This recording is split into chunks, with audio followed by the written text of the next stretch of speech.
The shooting of 26 people last month in Newtown, Connecticut has prompted new outcry over gun violence in the United States. Citizens and political leaders are coming out with new ideas for gun controls, but they're also meeting resistance from supporters of gun rights. Our guests are activists concerned with the gun factor in mass shootings, but also in the more familiar scenarios of guns on the street. We'd like to welcome the Executive Director of Citizens for Safety, Nancy Robinson, and a survivor who's active with Mothers for Justice and Equality, Kim Odom. I'd like to thank you both very much being with us. I want to start with Nancy because we've been to this juncture before. Something really bad happened. There's all this outcry, and nothing much seemed to result from that. So what should people be feeling right now? I think they should just be feeling what they're feeling and in touch with their feelings.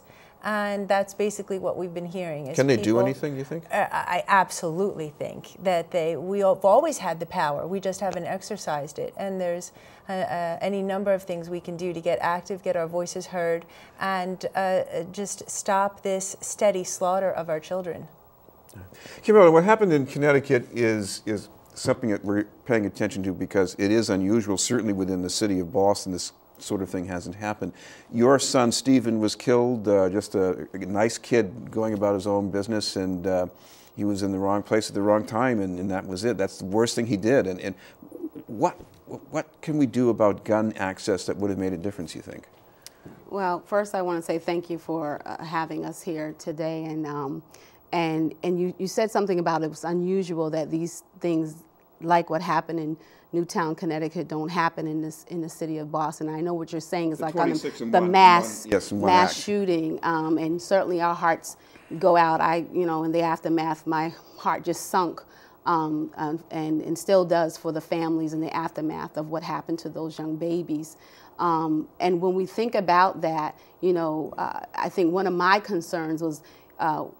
And certainly I'm so glad that people have stepped up and really are working towards the gun safety now in the aftermath with those 20 children. But we look at this, semi-automatic and high magazine ammunition, and I think it's important that we look at that, and certainly civilians should not have access to type of weaponry that's used in military. But at the same time, my concern has been how will the aftermath and us being concerned about gun safety look at the illegal trafficking of firearms, which has seemed to be so accessible, as you said, so accessible in our urban communities. What's going on with that? I think, I didn't know, in the aftermath of Stephen's death, it left us, my husband and I, our family, in such a numb state. But one of the initial questions you usually ask when a loved one is killed is, who did this? So you focus on the perpetrator. You want to know who did it and why and all that. And I don't think we ever think about the importance of asking that question, where did the gun come from? My father-in-law did ask that question, but I'm so glad that we were connected to Nancy Robinson, her campaign, Where Did the Gun Come From? Because it enlightened us to understand that there are people, unfortunately, who are abusing the rights and the ways in which people who shouldn't have firearms, whether they're semi-automatic or whether they're handguns, they shouldn't have them. And people don't realize that when you straw purchasing, and Nancy, you can speak to that more, but when you're allowing yourself to be used to pass on a gun, you're not thinking that gun's going to end up hurting another, harming, hurt, injury, or killing another person. And what's happening, and you mentioned me being a part of an organization called Mothers for Justice and Equality, and our motto is, it's not okay.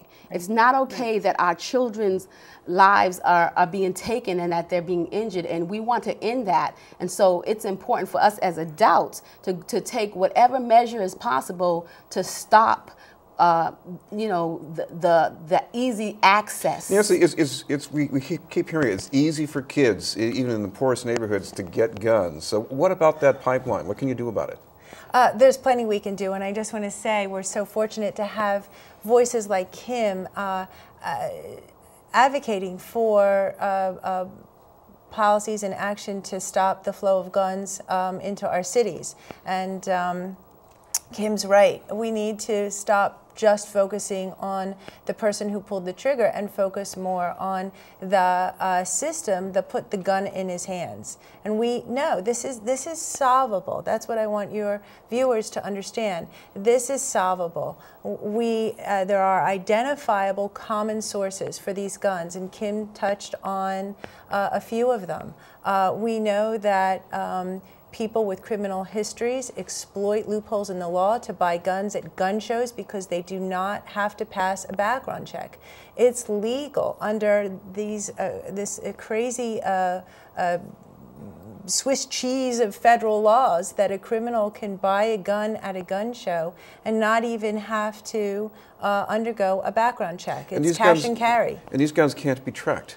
Can't be tracked because there's no paper trail. It's the only paper required is cash. That's how, in fact, the Columbine shooters got their guns, which brings into the next common source, which is something called a straw buy, and that's where someone with a clean background is deliberately recruited to buy guns for someone with a criminal background who can't get them legally. The Columbine shooters were underage, so they didn't have a Second Amendment right. They were legally prohibited from owning guns, and they recruited a female friend of theirs to go to a gun show and buy a gun from a dealer. And she actually admitted that if she had to pass a background check or leave any information, she wouldn't have done it. But because she felt like she would be in the free and clear and that the gun wouldn't be traceable, she bought the gun for them. And we know what happened. Kim, when people buy guns for someone else, it's like walking down the street and the kids ask you to buy for them in the liquor store. How do you combat that feeling? A lot of people, they don't really want to do it, but they feel like they have to do it. It comes back to us as adults teaching our young people and also taking the responsibility and the measures that we need to take to protect them. Another issue, Nancy, is that people who buy large numbers of guns, they're individuals. Is there some way you can limit that and actually have something good to show from it? Yes, absolutely. And I want to get back to that, but I also want to address something Kim raised about straw purchasing and why that is such a problem that we can resolve. What we're finding out, new research shows that the answer, sadly, to that question, where do the guns come from, is women. Women are disproportionately involved in the sale of guns that end up on our streets. And so while Kim's absolutely right, we need to talk to our children, we also need to talk to each other, woman to woman, sister to sister, to provide supports and dialogues. Nobody's doing that. This is prevalent behavior. This is constant and prevalent, this buying and hiding and concealing and harboring these guns for boyfriends and brothers and sons who can't get guns legally, and yet nobody's talking about this. And so we've actually been working together to launch a program called Lipstick, Ladies Involved in Putting a Stop to Inner City Killings. And we're opening up these dialogues, and we're having amazing results. And what we're going to do with all this energy and activity that we're generating, because we're starting to have these honest talks about where the guns are coming from,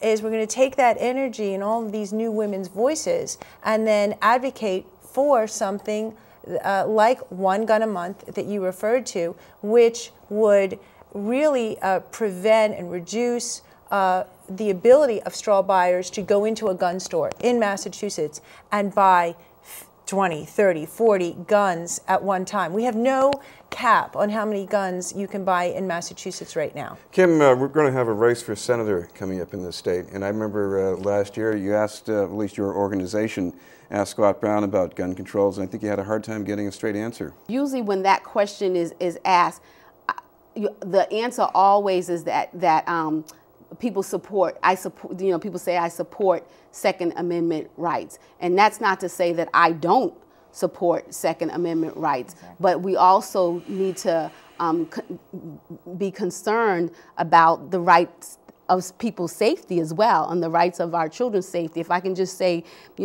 I had gone to one of our elementary schools doing a peace presentation, and there was a little girl there, and she, after me sharing, she says to me, she says, "Mrs. Odom," she says, "when I go out to play, I ask my mother if she can get me a bulletproof vest because I don't want to get shot." And the children started, her peers started laughing. And I said to the kids, I said, "Oh no," I said, "don't laugh." I said, what she's sharing is real. And I validated her feelings. And I even said to her, "Mrs. Odom, sometimes feels afraid." And then I interjected, my faith piece that, I pray. And I said to her, I assured her that the adults are doing all that they can to make sure that her and her peers are going to be faithful. And we owe it. We owe Absolutely. it to our children. This is about our children. Right, and I just want to piggyback too on all the wonderful points Kim's raising. We're parents. We reacted to the Newtown tragedy as parents, and our heart breaks for those 20 children and the little girls who are worried about getting shot and killed. They're all of our children, and we all have a responsibility as adults. Republicans have a responsibility. Gun owners have a responsibility. Parents don't parent differently because they're Republicans or Democrats. We all want to protect our children. This is a bipartisan human issue. I have just a little time, Nancy, but you've got a petition you're circulating, so if people want to plug into that, where should they go?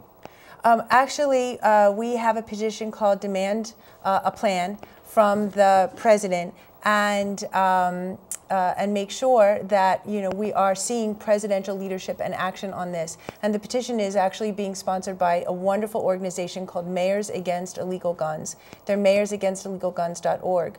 But I would also ask people to contact Citizens for Safety and learn more about where the guns are coming from. Right, and thank you both very much, Kim Odom and Nancy Robinson.